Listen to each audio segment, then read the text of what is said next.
3. Son 5 versículos el pasaje de Oseas 3. Como son 5 versículos de Oseas capítulo 3, vamos a leerlos. Voy a leerlos y ustedes síganme. Y presten atención a lo que se está haciendo, porque recuerden que los primeros 3 capítulos es una unidad, un solo capítulo. Un solo capítulo, ¿ok? Sino que con las divisiones de la Biblia, muchos años después, eso es lo que tenemos. Entonces vamos a leer esos primeros 5 versículos. Y dice, me dijo otra vez Jehová, ve, ama a una mujer amada de su compañero, aunque adúltera como el amor de Jehová para con los hijos de Israel, los cuales miran a dioses ajenos y aman tortas de pasas. La compré entonces para mí por 15 siclos de plata y 1 homer y medio de cebada. Y le dije, tú serás mía durante muchos días, no fornicarás ni tomarás otro varón, lo mismo haré yo contigo. Porque muchos días estarán los hijos de Israel sin rey, sin príncipe, sin sacrificio, sin estatua, sin efod y sin terafines. Después volverán los hijos de Israel y buscarán a Jehová su Dios y a David su rey, y temerán a Jehová y a su bondad el fin de los días. Quizás de ustedes tengan otra traducción más fácil de las Américas o la nueva versión de la Reina Valera. Ok, entonces ustedes me van a ayudar porque ahí tenemos un mandato, el mismo mandato que encontramos en el capítulo 1, que es un resumen. Este capítulo 3 es un resumen del capítulo 1 y el capítulo 2. Y el mandato es que ve. Que en el capítulo 1 es que tome, que se case con una mujer adúltera. Acá el mandato es que ve y ame. Ven ahí. Y esta palabra, este verbo amar, es usada 4 veces en este verso. Miren ustedes ahí. En un verso es usado 4 veces en el idioma original. ¿Okay? Ama, amada, amor y aman. ¿Okay? Es 4 veces usada. Y acá entonces Oseas, ven que se le está mandando a que ame nuevamente a su esposa que ha sido infiel, adúltera. Y en el capítulo 2, cuando estudiamos el caso en donde, si ustedes se recuerdan, donde Oseas habla a los hijos para que interpelen a la mamá en corte, un juicio de divorcio. ¿Se recuerdan que era más o menos el caso en el capítulo 2? Acá vemos en el capítulo 3 que el amor del esposo es amado a que siga amándola a pesar de haber sido adúltera, ¿no? Y estamos hablando de Gomer porque es el mismo caso que Dios va a comparar a él con Israel. Dios no amó a otro pueblo ni suplantó a Israel con otro pueblo, sino que siempre fue Israel el pueblo de la promesa. Y cuando termine el capítulo 3 vamos a hablar un poco sobre la identidad de Israel y por qué es el pueblo de la promesa. ¿Promesa para qué Dios eligió a Israel? Estamos hablando de favoritismos, estamos hablando, o sea, ¿cuál fue el propósito de la elección de Israel? Eso lo vamos a ver ahorita que terminemos, Dios mediante, con el tiempo que tenemos. Ok, entonces, y miren, porque hay una palabrita ahí, al principio del versículo 1 dice, me dijo otra vez. O Dios hablando a Oseas otra vez. Es la palabra del mismo Dios a Oseas. ¿Okay? Ahora, la palabra acá, que ame a una mujer que es amada de su esposo, o que es amada de su esposo, ¿no? O amar a una mujer adúltera, la palabra acá tiene diferentes simbolismos o significados que es muy interesante usar. Porque acá le está diciendo que el amor que Oseas debe tener con Gomer, y miren lo que encaja en esta palabra amor, según el original. Habla de amistad, que se amiste, o sea, que se reconcilie con esta mujer que le ha sido infiel, que le ha faltado. Habla de asociarse, o sea, no solamente de amistarse y cada uno por su lado, como sucede en muchos de los casos cuando las personas se separan, ¿no? Somos amigos por los niños, pero cada uno vive su vida.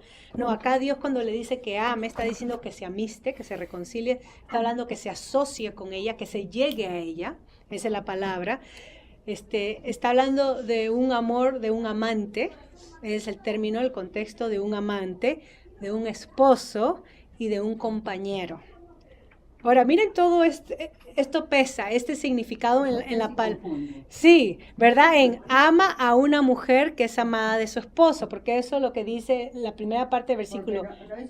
no es su esposo, sino su compañero. Ajá, su Porque compañero. en ese momento ellos estaban separados. Ella se separó. Ella se separó, Sí, entonces ella está viviendo con otra persona. claro, ella está Ya, en sus entonces, por eso andancias, ¿no? ahí te confunde. Dice, ama a una mujer amada de su compañero, Sí. aunque adúltera, que era la misma mujer que él tenía, como el amor de Jehová para con los hijos de Israel. Ajá. Entonces, esa frase, ve, ama a una mujer amada de su compañero, se refiere a Gomer mismo, que continúe el amor hacia Gomer. Que, o sea, a pesar de que Gomer le ha faltado y se ha prostituido y se ha ido, Ya era prostituta. Ya. sí, desde antes, y si continuaba, Dios le dice a Oseas, anda, búscala, únete a ella, asóciate con ella, restáurala y hazla tuya de vuelta. Eso es lo que está hablando de este amor, de este mandato. Sí, Hugo. Cuando Dios le dijo, o sea, eso era para testa, ¿cómo se dice testa? Prueba, poner a prueba. Una prueba de él, de su fe de Dios, porque a un hombre es difícil amar a una mujer que se la ha hecho Claro, y que está con otro hombre. claro. Pero yo creo que, yo estoy preguntando que si eso fue una prueba a Dios para Sí. Osea. Ok, recuerden, Entonces- recuerden que la vida privada de Oseas fue usada para representar el amor de Dios con Israel. Entonces no estamos hablando de un mandato que podemos sacar, entonces eso significa que cualquier persona que haya sido adúltera debe ser buscada por su esposo, porque eso es lo que Oseas hizo, porque Dios le dijo, no, este es un caso particular, Ya. ¿no? Un caso particular donde podemos sacar ejemplos de lo que es el amor de Dios para con su pueblo y de lo que debería de este amor de Dios reflejar en la vida de sus hijos. Ya. Entonces, en el sentido indirecto, podemos decir que si amamos como Dios nos amó, nuestro amor debería ir más allá que el simple sentimiento, pero buscar la restauración, buscar el bienestar de la otra persona, a pesar que la otra persona está andando mal.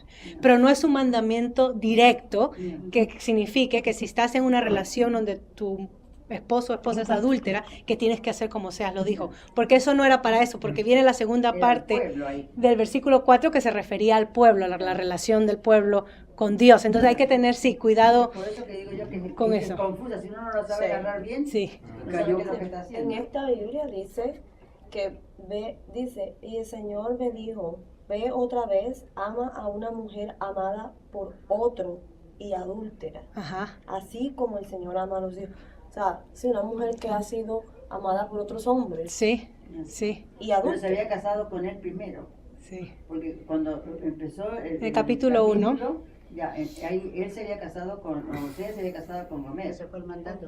Fue el mandato. Él sabía que era adúltera. Claro. Y continúa en sus... Continúa en lo mismo, porque se va y se junta con otro, porque no se casó, se junta con otro, que es el pueblo, que el pueblo desobedece y se va para allá y se va para acá, y Exacto. entonces, ya.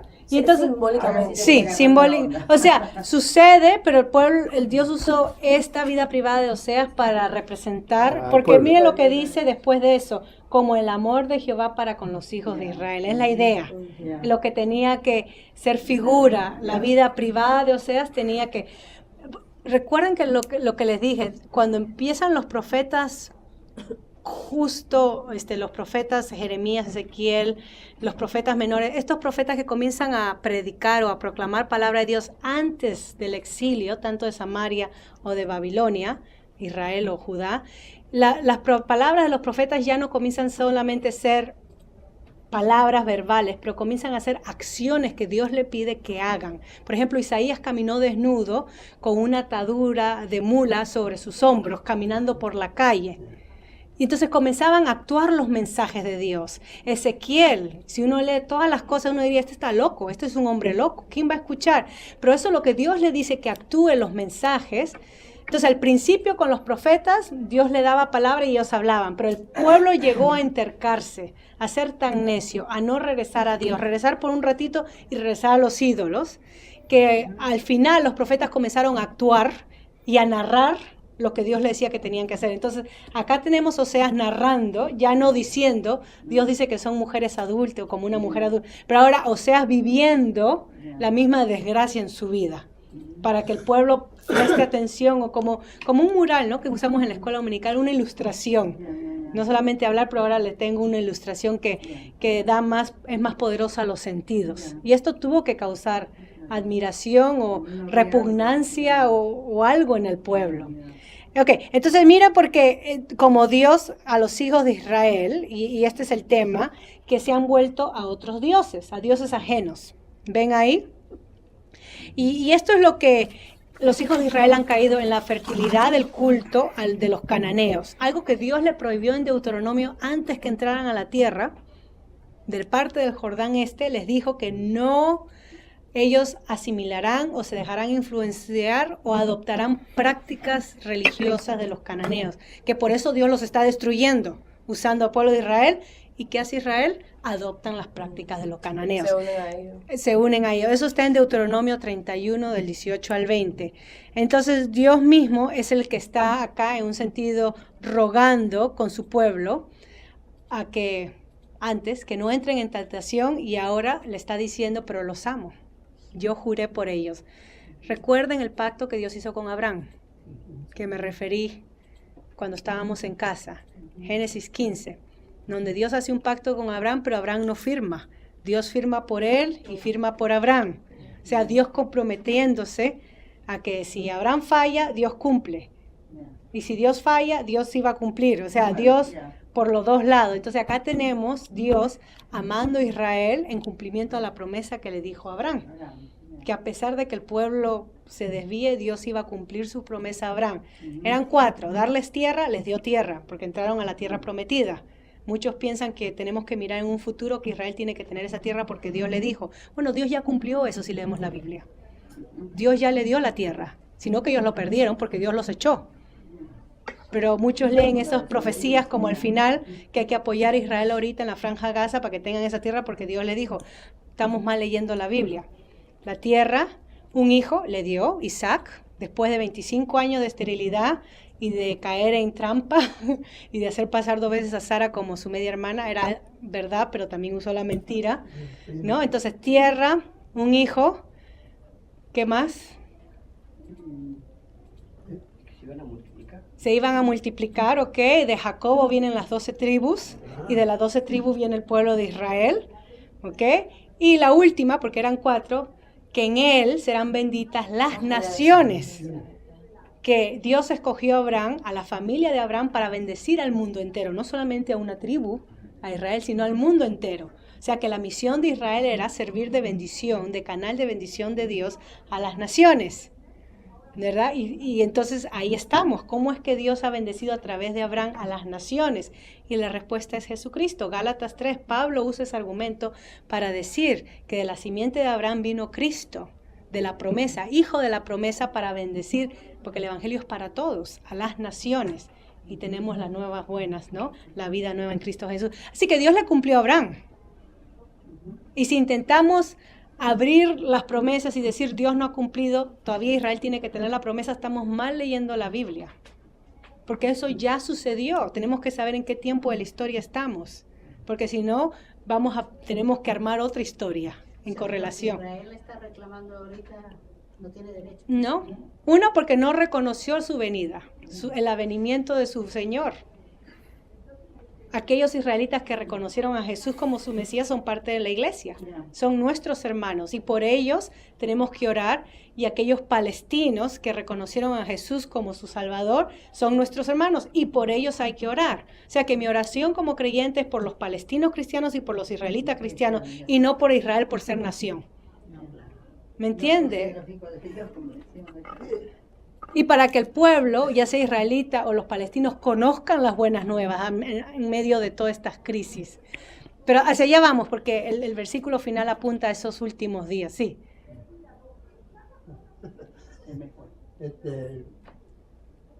Israel nació de Jacob. ¿De Abraham? ¿Ya? Sí, de Abraham viene. De Abraham viene. Isaac, Jacob, ¿no? Los 3 patriarcas. Y Jacob nació de Israel. Jacob es Israel. Ya, y Judá, Jacob lo bendició, le metió la bendición. Y aquí veo que el pueblo de Israel era más pecador que el pueblo de Judá. ¿Ah? Los imperios, imperio del norte ya, con imperio. Pero Judá era más fiel a las cosas de Dios, como Israel. Sí. era más débil de mente, traía la idolatría. Sí. Bueno, si hay que comparar, los dos pecaron. Ya. No, porque ante Dios pecado es pecado. Que unos en menos grado, que el otro en mayor grado, pero al igual los dos fueron echados de la tierra. Ya. Y esa es la narrativa de la Biblia, ¿no? Si ustedes se ponen a pensar, Adán y Eva, Dios les dio la tierra. Dios puso a Adán y Eva como representación de Dios. O sea, cuando dice la palabra en Génesis que Dios creó al hombre y a la mujer a su imagen, la idea es que el hombre y la mujer llevaban la imagen de Dios, la insignia de Dios, y tenían que representar a Dios como virreyes en la tierra. En el momento que ellos pecan y desobedecen, Dios los echa de la tierra. Igual sucede con Israel. En el momento que Israel abandona su elección como pueblo de Dios para ser real sacerdocio, nación santa, santo como yo soy, que le dijo a Moisés en Éxodo Levítico, en el momento que ellos no quieren actuar como pueblo de Dios para mostrar quién es el verdadero Dios a las naciones, Dios los echa de la tierra. Entonces tenemos exilio y restauración. En el Edén, exilio de la tierra, del Edén, se esconde el árbol de la vida, ¿no? Y restauración. ¿Dónde está la restauración en Adán y Eva? Es que Dios les sigue dando hijos, no elimina la raza humana. Aún después del conflicto de Caín viene Abel, después viene Set, y comenzamos a ver que el escritor de Génesis habla sobre los hijos de Dios versus los hijos de los hombres. Y los hijos de Dios son aquellos que siguen a Dios y adoran a Dios como Abel. Y los hijos de los hombres son aquellos que construyen la Torre de Babel y quieren vivir su vida a su manera, demostrar su nombre. Entonces, de esa población Dios escoge una familia, Abraham. A través de Abraham ahora voy a mostrar mi imagen. Y nuevamente el pueblo. Y nuevamente fracaso, entonces exilio. Pero ahora vamos a entrar a la etapa, en el último versículo, de restauración. O sea que la narración de la Biblia es una narración de vida, muerte, vida. Si ustedes se ponen a pensar, ¿no? Vida, muerte, vida. Y eso es lo que Jesucristo hizo en la cruz y vivió. Vino a enseñarnos quién era Dios, Dios con nosotros, el único que no cayó, porque era Dios mismo en carne viniendo a salvar, pero tuvo que pasar por la muerte. Igual que su pueblo pasó, igual que Adán y Eva pasó, tuvo que pasar por la muerte. Pero Dios demostró entonces que Él era Dios, dándole vida en la historia, no más adelante. Jesucristo literalmente, corporalmente, resucitó en nuestra historia. ¿Me dejo entender? Entonces la vida de Dios para la humanidad empieza en el momento que yo creo en el mensaje y no cuando me muera. Empieza ahora, en mi conversión. La vida nueva de Dios empieza. Y más adelante vamos a hablar qué significa esa vida, porque es importante aclarar estos temas que siempre mencionamos, ¿no? Nosotros mencionamos el cristiano se muere y se va al cielo. Y es un malentendido de lo que significa cielo, porque estamos hablando de restauración de tierra y estamos hablando de que el cielo no es un lugar donde Dios habita allá en las galaxias o lejos. Estamos hablando que el cielo, como lo define la Biblia, es una dimensión donde Dios está y está más cerca de lo que pensamos. Está entre nosotros, sino que no lo podemos ver, no lo podemos tocar porque está en otra dimensión. Pero bueno, hacia allá vamos. Pero miren lo que dice para terminar este capítulo. Entonces se llevaron a otros dioses y amaron las tortas de pasas. Ahora, no está diciendo que no debemos comer tortas de pasas ni nada, sino que estas tortas de pasas eran delicadeces que se usaban en la adoración a Baal después de los sacrificios. Era como la hora del té y de los donuts asociados a los sacrificios. Entonces Dios dice, ellos prefieren los sacrificios a Baal que a mí. O sea, igual que Gomer, que prefiere a sus amantes, ¿no? Esa es la comparación. Ok, entonces versículo 2 habla sobre Gomer y también sobre Israel. ¿Qué hizo Oseas con Gomer? Ok, la compró por dinero. Y es que la esposa cayó en un estado de esclavitud, llegó a esclavizarse, ¿no?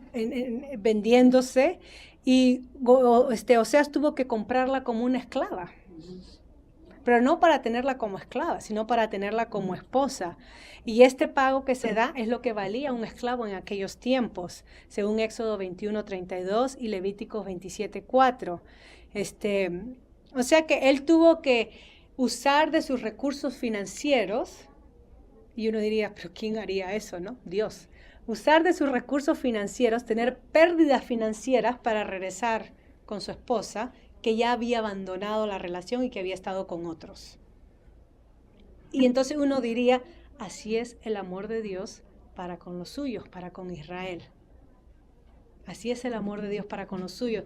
Y es por eso que tan bendita salvación y amor de Dios debería de tenernos a nosotros temblando en reverencia y no pensando qué me puede dar Dios ahora y todo lo que yo hago por Dios, porque entonces no entendemos lo que es el amor de Dios para con nosotros que somos pecadores y estamos en el mismo estado que Gomer. Perdón. Sí, Cuando se toma todo esto simbólicamente, pero en realidad eso sí le pasó a Oseas en su sí, vida. sí, Pero Oseas aceptó todo eso porque Dios se lo pidió, exacto, no porque él como un hombre sí, quería hacerlo, sí. sino fue porque Dios se lo pidió. Exacto, él estaba siendo obediente a la palabra de Dios porque esto era el mensaje de la profecía, actuado.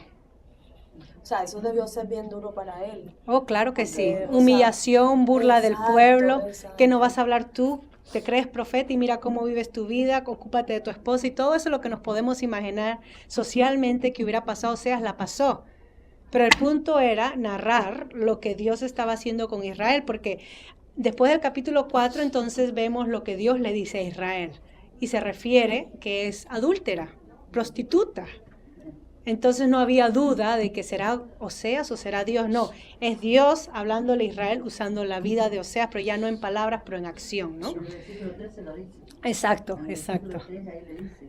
Exacto. Entonces, versículo 3 y 4 de no estar con ningún hombre y todo eso se refiere a que tenía que haber un tiempo de purificación por el adulterio. Esto era parte de la ley. Era un periodo que también iba a ser analógico o representativo del exilio que Israel iba a tener. Israel iba a pasar por exilio y no iban a tener tierra, no iban a tener rey, no iba a tener sacerdote, no iban a tener efod, ni todas estas cosas que se mencionan, donde aprendían de la voluntad de Dios.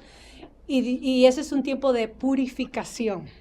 Era un tiempo de purificación donde Dios estaba zarandeando a su pueblo, limpiándolos. Entonces, cuando ustedes leen Nehemías y Esdras, ven la devoción que tienen por Dios y el celo, y no hay entonces indicio que hay idolatría de vuelta en Israel. O sea que en un sentido se limpió de idolatría, adorar a imágenes de las deidades paganas, pero hubo otro tipo de idolatría, que era el legalismo y la autosuficiencia, que también nosotros podemos caer. Pero más de eso hablo más adelante. Entonces, este tiempo de purificación. Okay, no más estas cosas que se mencionan por Moisés. Ahora miren el versículo 5. Ya expliqué eso del versículo 4. Miren el versículo 5. Después volverán. Entonces, después del tiempo del juicio que Dios daba a su pueblo, iba a haber un periodo de restauración en los últimos tiempos, ¿ok? Y está hablando de un evento futuro y no sabemos el tiempo exacto de esto, pero Dios juzga a su pueblo y después viene un tiempo en donde Él los restaura, porque Él tiene que cumplirle a Abraham, que aunque el pueblo fracase, Él firmó por su pueblo y Él iba a cumplir en esas 4 promesas que le dimos. Entonces, ¿el pueblo después del exilio regresó a la tierra? Sí, pero ya no regresó como imperio del norte e imperio del sur. Regresó un remanente. Porque muchos se quedaron en Babilonia, muchos se dispersaron por el imperio de Siria y ya no querían regresar a Jerusalén. Solamente unos cuantos regresaron, Nehemías, Esdras y todo un grupito, ¿no? Un remanente. Y tuvieron la tierra. Pero según las profecías de Daniel 4, el libro de Daniel, vemos que después vino el imperio sirio a atacar, después vinieron los egipcios a atacar, después vinieron los griegos a atacar estas bestias y después vino Roma a atacar. O sea que a pesar de que tuvieron la tierra, no vivían en paz ni en justicia como Dios le había prometido a Miqueas, a Isaías, que les daría la tierra y vivirían en abundancia, prosperidad y en el mismo Oseas. Entonces uno dice, Señor, debemos de esperar entonces a un tiempo futuro para cuando tú le vas a dar la tierra a Israel para que le des prosperidad, como dicen tus profetas, y muchos leen la Biblia en ese sentido literal, que sí, que Dios le va a dar un tiempo a Israel en el futuro, ¿no? Donde les va a dar prosperidad como prometió a sus profetas. Pero la cosa es que concluir eso es desechar las palabras de nuestro Señor Jesucristo, que es Dios mismo hablando. Cuando Dios dice en el sermón no del monte, en el sermón mirando al templo, donde los discípulos admiraban en Mateo 24 las hermosas piedras del templo y cómo Dios, ¿no?, está con ellos ahí en el templo, y Jesucristo le dice que eso vendrá juicio y destrucción. Se caerá y destrucción, y comienza a hablar de reino contra reino, guerras, pestes, pestilencias, anunciando entonces que ya no se debe buscar en Palestina o en Jerusalén el cumplimiento de las promesas de Dios a Abraham, porque ya el pueblo nuevamente rechazó a su Mesías, entonces Dios iba a destruirlo. Entonces el pueblo tiene que mirar hacia aquí. Entonces Jesucristo es el que cumple, como hemos dicho, las profecías de Dios. Y él mismo entonces, en los evangelios, cuando uno los lee, él mismo clama autoridad diciendo que él es el templo. Le dijo a la mujer de la samaritana: los que adoren en espíritu y en verdad, reconociendo que él es el Mesías, ¿no? El contexto, son los que Dios busca. O sea, Jesucristo es el templo de Dios. Y vemos que Jesucristo viene a morar en el creyente. O sea, que el templo de Dios, Pablo, es el cuerpo de Cristo, el creyente. Entonces ya no esperamos que el templo sea reconstruido en Jerusalén, porque eso ya se cumplió su periodo. Ahora es el creyente, el templo de Dios, Dios habitando en el creyente, en su iglesia. No solamente eso, la tierra. Esperamos que la tierra de Jerusalén, Palestina, sea restaurada y dada a los judíos.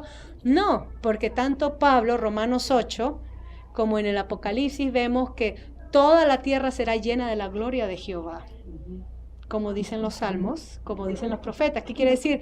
Que ahora no se centra en un pedacito de tierra, pero ahora toda la tierra será renovada y dada al pueblo de Dios. Toda la tierra, ya no Jerusalén, toda la tierra será. El Israel va a ser más grande ahora. Porque el Israel son aquellos que responden a Dios en fe, ¿no? Como Abraham respondió en fe antes de ser circunciso y antes de tener la ley. Entonces tenemos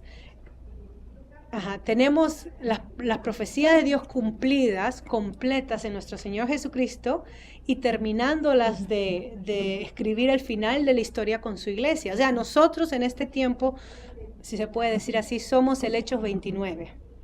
El libro de Hechos no ha sido terminado. Nosotros seguimos narrando o viviendo la historia del pueblo de Dios hasta que Él venga y consuma todo. Entonces, en el momento que nuestro Señor Jesucristo, como Rey soberano, Mesías, está con el Padre, no ascendió, es la imagen que se sienta hasta que sus enemigos sean puestos bajo sus estrados. Bueno, eso ya empezó, pero el último enemigo va a ser la muerte.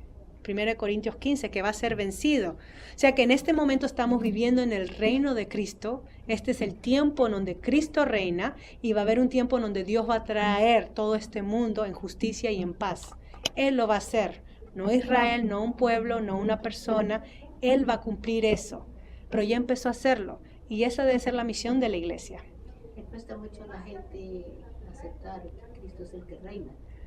Sí, porque hay tanta maldad, hay tanto sufrimiento, los aviones están siendo tirados con cohetes, pero recuerden que la historia bíblica siempre es destrucción, juicio y restauración. Entonces es necesario que la iglesia veamos toda esta destrucción, toda esta maldad, para que cuando la restauración de Dios se haga, vamos a cantar en el coro celestial, acá en la tierra, no santo, santo, santo, porque Él es el único que es y será.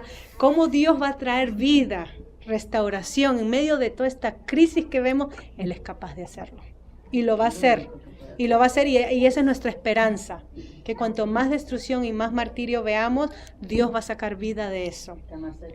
Está más cerca de nosotros. Entonces, puede ser que no sea la próxima generación, puede ser de acá 500 años, no sabemos, pero nosotros somos parte de la historia de la narrativa de Israel. Entonces, ¿qué significa? ¿Cómo debemos de vivir hoy en día? ¿Qué tiene que ver eso con nosotros? ¿Debemos de ser más religiosos? No, debemos de vivir, nosotros vivimos en dos esferas, en el reino de Dios y en el reino del mundo. No pertenecemos al reino del mundo, pero estamos en el reino del mundo. Pero nuestra vida debe de ser caracterizada por las cosas de Dios, por el reino de Dios. El Padre Nuestro, la oración que nuestro Señor Jesucristo enseñó, dice, venga a nosotros tu reino. Y esa debe ser nuestra oración todos los días, que oremos que el reino de Dios venga todos los días. ¿Y qué significa eso? Significa que yo tengo que vivir en el reino de Dios, en mi sociedad, en mi familia, para que Dios sea manifiesto a aquellos que no lo ven ni saben que Dios existe. Yo tengo que vivir el reino de Dios en mi vida. Entonces, el venir acá y congregarme es solamente un estímulo. Estar acá con ustedes no suplanta estar en el reino de Dios. Esto es un estímulo para animarnos, para motivarnos, si me encuentra caída, para que yo pueda vivir mi vida en conocimiento de lo que es el reino de Dios. Pero la iglesia no es la familia de Dios, es la familia de Abraham, es la familia de Jesús. Somos el pueblo de Dios. Entonces, aunque estemos dispersados, allá donde Dios nos ha puesto, allá tenemos que vivir el reino de Dios. Me dejo entender. Lamentablemente es que los creyentes no entienden su misión, su propósito, su llamado. Entonces tenemos creyentes cayendo igual que Israel. Y saben, aparte del orgullo, de la idolatría, ¿cuál fue el pecado de Israel desde el principio? Desde el principio, aparte de la idolatría y de la desobediencia, es que murmuraban y se quejaban. Se quejaban y murmuraban. Y hoy en día tenemos creyentes con la misma actitud. Murmuramos que porque el pastor no es perfecto y nos quejamos. Como que si Dios no tuviera control de las cosas y no fuera soberano. Y eso es pecado. Ese es el pecado de Israel, que los caracteriza desde en el Sinaí. En Egipto lloraban porque Dios escuchó sus oraciones y no los había rescatado. En el Sinaí, en el desierto, se quejaban porque no tenían la comida de Egipto. En la tierra nueva se quejaron porque había gigantes. Total, nunca estaban contentos. Y tenemos creyentes así, que son creyentes, que conocen el Evangelio, que Dios los ha bendecido, y en vez de enfocarse en lo que Dios le ha dado para traer el reino de Dios sobre esta tierra, se enfocan en lo que no tienen. Y entonces caemos lo mismo que Israel. Caemos lo mismo que Israel. Y entonces el enemigo nos desorienta y perdemos nuestro enfoque y perdemos nuestra misión, igual que Israel. Y yo doy gracias a Dios por el libro de Hebreos. Si ustedes han leído el libro de Hebreos, nos habla con látigo, porque dice que no caigamos en la desobediencia de Israel, que es la incredulidad. O sea que yo tengo que chequear mi salvación todos los días, mantenerme firme y crecer, porque en el momento que yo dejo de alimentarme de Dios y de ser consciente de que su reino está acá conmigo ahora y que ya empecé vida nueva, puedo apostar, ser apóstata, dejar el camino de Dios, abandonar el camino de Dios. Es como siempre somos creyentes, pero y la gente que no son y somos creyentes, nosotros echamos la culpa a Dios cuando las cosas malas pasan. Sí. Pero no es Dios. Dios nos dio la capacidad de nosotros coger, de hacer lo bueno y hacer lo malo. Y cuando un avión se va al agua o se destruye, no es Dios que quiere eso que pase, sino que la gente que trabajó en ese avión, no sabemos quién fue que no hizo su trabajo, quién fue que no checó la cosa para que el avión estuviera trabajando bien. Pero la gente nada que se enfoca, el avión se fue, porque Dios deja que eso pase. Pero no vemos que ahí en ese avión trabajó como 100 personas. Y de esas 100 personas, de pronto uno que no quiso hacer su trabajo, o no quiso hacer lo que tenía, su deber, su responsabilidad, para que ese avión trabajara bien. Sí. Pero nosotros nada que nos enfocamos a lo que vemos. Y a la misma manera, como ella dice, nosotros nada que vemos, lo que no tenemos, y no le damos las gracias a Dios, que el sol salió, que comimos, que estamos buenas de salud, que pagamos la renta, que tenemos trabajo, que nuestra familia está bien. So, nada que nos enfocamos en lo que no tenemos o lo que queremos. Sí. También Dios permite esas cosas. Sí. El Señor permite esas cosas para que nosotros confiemos más en Él, en lo que Él nos dice. Entonces a veces decimos, ¿por qué Dios no lo salvó? ¿Por qué Dios no hizo esto? Pero es que Dios es soberano, Él puede permitir que eso pase y está bien para Él. Y el libre albedrío que Dios ha dado, ¿no? Que la línea del bien y el mal no está entre ellos, los terroristas son malos y nosotros somos bien buenos. La línea, como lo ponen los políticos, la línea entre el bien y el mal está en mi corazón. Yo tengo la misma capacidad de volar un avión como aquel que lo hizo, así que tengo que cuidar acá que esto no sea amarrado con la maldad, ¿no? Que no sea llevado a la maldad. Sí, hermano. Y A veces nosotros cuando nos pasa algo, lo afligimos de una manera tal que no hayamos qué hacer. Y yo he descubierto en mi persona que para entender más las cosas de Dios, para entender más a Dios, uno tiene que estar pegado a la oración. Es el camino que Dios nos dejó a nosotros.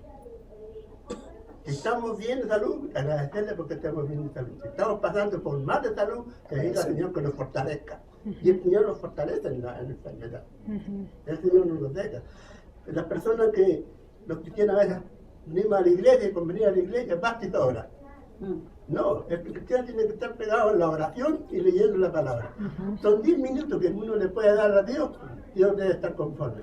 Pero si no está pegado en la oración de Dios, dándole las gracias y pidiéndole, y orando por los hermanos, por todas estas cosas, que lo fortalezca, nunca mejor vamos a entender las cosas de Dios. Vamos a estar ahí nomás. Estancados, ¿verdad? Están como Israel. Sí. Lo que quería decir es que con toda esta historia de Israel y con ese remanente, con estos cuantos que pasaron, que emigraron a otra ciudad y donde prácticamente empezó a formarse de nuevo ese pueblo que Dios quería ayudar, o el que había prometido, el que amaba, ¿no? El pueblo que él amaba. Es como si ese fuera desde ese entonces hasta acá, hasta esta actualidad, somos nosotros esa descendencia de Israel, por decirlo así, esa descendencia de Israel, y que nosotros somos los que tenemos que cortar con esa rama que Israel nos ha venido dejando, y es eso, de que va uno a veces somos idólatras, a veces hacemos cosas que no debemos hacer, tiramos siempre a esa desobediencia y a esa herencia que Israel nos ha dejado, y que nosotros somos quien tenemos que cortar con esas cosas.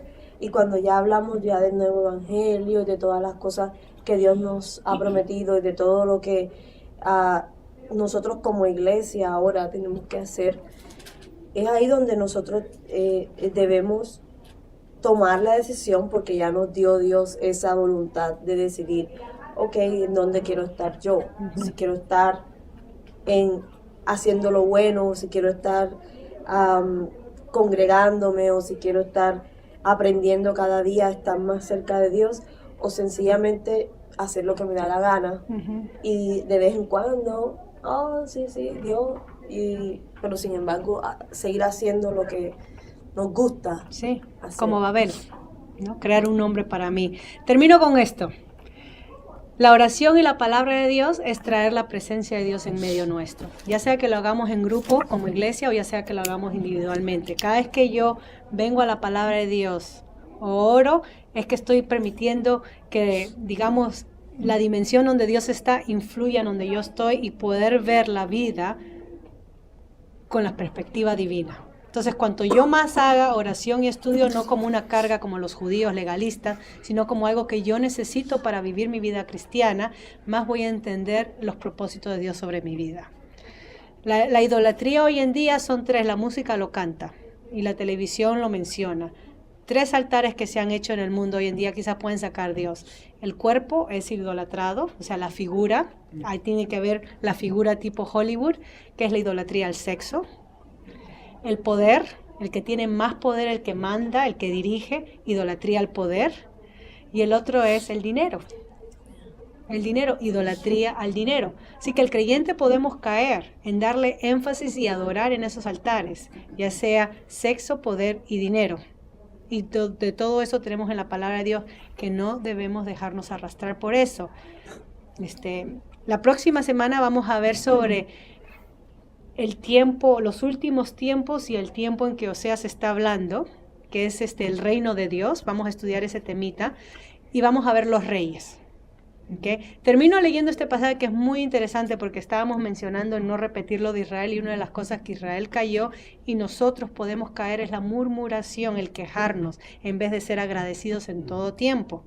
En todo tiempo dar gracias, dice Tesalonicenses, ¿verdad, Pablo? Siempre estar agradecidos, pero no, yo me enfoco en lo que no tengo, en vez de enfocarme en lo que Dios me ha dado y cómo usarlo para su gloria. Filipenses 2. Versículo 14 al versículo 18. Y estos son mandatos, ¿ok? Estos no son selecciones o si me agrada. Capítulo 2, versículo 14 al 18. Miren lo que dice. Haced todo sin murmuración y contiendas. 14. 2:14. Salud.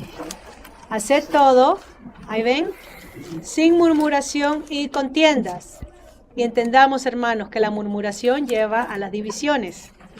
¿Sí? Cuando hay murmuraciones entre nosotros o entre nuestras familias, eso va a divide a la persona. Para que seáis irreprensibles y sencillos, hijos de Dios sin mancha, en medio de una generación maligna y perversa, en medio de lo cual resplandezáis como luminares en el mundo, aseados de la palabra de vida, para que en el día de Cristo yo pueda gloriarme de que no he corrido en vano ni en vano he trabajado. Y aunque sea derramado en libación sobre el sacrificio y servicio de vuestra fe, o sea, Pablo está pronto a morir, me gozo y regocijo con todos vosotros, aún en las circunstancias que Pablo está en la cárcel y listo para ser sacrificado. Él dice, me gozo y me regocijo. Y asimismo, versículo 18, gozaos y regocijaos también vosotros conmigo. Esa debe ser nuestra actitud de creyente, dar siempre gracias a Dios y siempre gozarnos en el Señor. Pero si nos quejamos y murmuramos y vivimos vidas miserables, amargadas, entonces caemos en el pecado de Israel, en la incredulidad, porque eso enfría mi corazón. En vez de ver a Dios, veo a mí, en la incredulidad y en la dureza de corazón. En eso cayó Israel. Dios le mandó profeta tras profetas y no hicieron caso. Y acá tenemos la palabra de Dios completita para nuestras vidas. Así que no tenemos excusa. Cuidemos nuestro corazón de murmurar entre nosotros mismos o allá afuera o donde estemos, porque eso contamina el alma. Entonces ahí terminamos y la próxima semana seguimos con los reyes.